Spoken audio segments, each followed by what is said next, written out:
At Seven Bridges in the month of March, 4 houses were sold. The average price per house was $2.13 million and the average price per square foot was $517, and it took an average of 55 days to sell these houses. Let me tell you all about them. First, we have 9319 Eden Rock Court, 2,460 square feet. It sold for $1,445,000. That comes out to $587 per square foot. It only took 9 days to sell.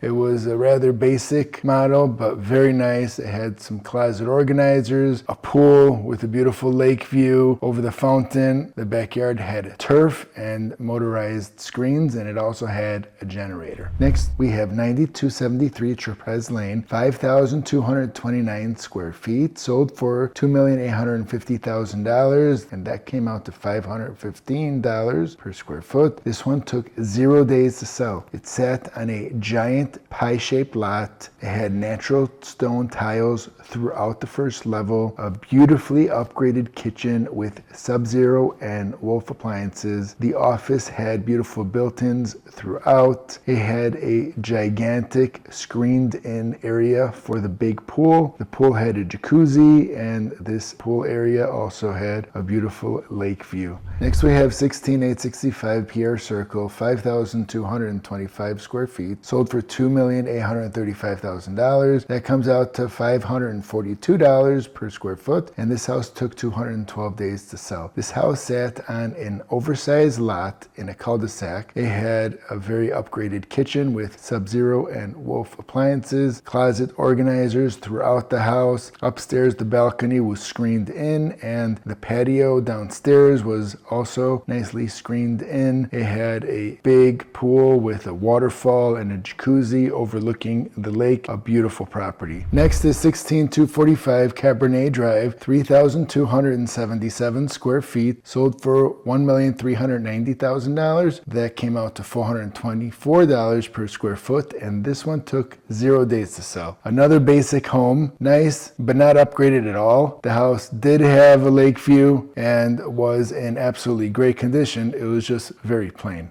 That's all for the month of March for Seven Bridges. Thank you very much for watching. I do monthly market reports for what's sold in these communities in Seven Bridges, The Bridges, Boca Bridges, and in Lotus. If you find value in these monthly market reports, feel free to like, follow, and subscribe. Again, thank you very much for watching.